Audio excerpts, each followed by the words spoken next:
Pemirsa, Lembaga Perlindungan Saksi dan Korban (LPSK) mengusulkan 3 langkah yang bisa ditempuh pemerintah dalam rangka menyelesaikan kasus pelanggaran HAM berat di masa lalu. Pertama adalah menyampaikan permohonan maaf secara terbuka. Kedua, pembuatan memorialisasi sebagai bagian dari upaya pemerintah untuk memberikan hak satisfasi kepada korban. Ketiga, pendekatan rehabilitasi psikososial seperti yang tertuang dalam Undang-Undang Nomor 31 Tahun 2014 tentang perubahan terhadap Undang-Undang Nomor 13 Tahun 2006 tentang perlindungan saksi dan korban.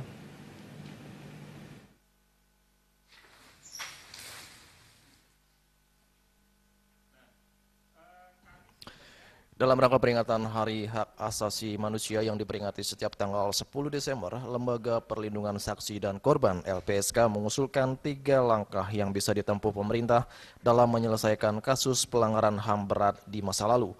Hal itu dikemukakan Wakil Ketua LPSK Edwin Partogi Pasaribu di kantor LPSK Jakarta. Menurut Edwin, sudah saatnya negara mengambil keputusan dengan mempertimbangkan beberapa jalur atau mekanisme penyelesaian pelanggaran HAM berat di masa lalu. Terkait dengan hal tersebut, LPSK mengusulkan 3 langkah yang bisa dilakukan pemerintah di luar mekanisme formil melalui pendekatan hukum, baik melalui pengadilan HAM dan KKR. Yang pertama adalah melalui penyampaian permintaan maaf secara terbuka kepada korban pelanggaran HAM. Menurut Edwin, setiap pelanggaran HAM berat menimbulkan hak atas reparasi atau pemulihan bagi korbannya. Salah satu bentuk reparasi yaitu permintaan maaf. Yang kedua adalah pemerintah dapat membuat memorialisasi seperti membuat museum bagi korban pelanggaran HAM.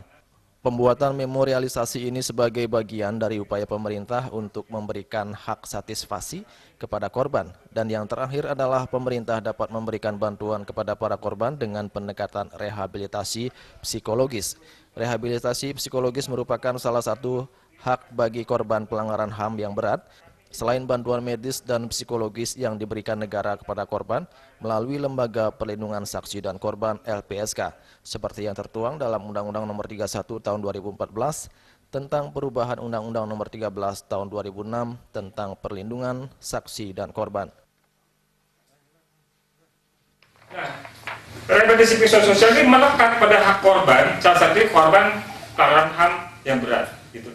Jadi korban terorisme, korban kekerasan seksual terhadap anak, korban perlindungan orang, dan korban pelanggaran HAM yang berat itu punya hak ini berdasarkan Undang-Undang 31 2014 tentang perlindungan saksi dan korban.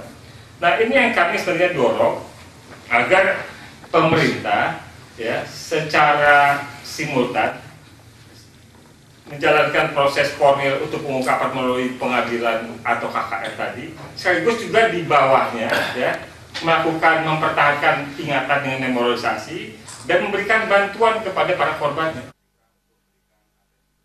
Berdasarkan data dari LPSK dari tahun 2010 hingga 2019, sebanyak 3.700 korban dari 7 peristiwa pelanggaran hak asasi manusia berat masa lalu sudah mendapatkan bantuan. Adapun ketujuh peristiwa pelanggaran berat itu antara lain tragedi 1965, penembakan misterius 1982 hingga 1985, peristiwa Talang Sari di Lampung 1989, kasus penghilangan orang secara paksa tahun 1997-1998, kerusuhan Mei 98, penembakan Trisakti, tragedi Semanggi 1, tragedi Semanggi 2 9899, dan kasus Wasior dan Wamena di Papua tahun 2000. Dari Jakarta, Juli Suwarte dan Ketut Sumadiasih melapor.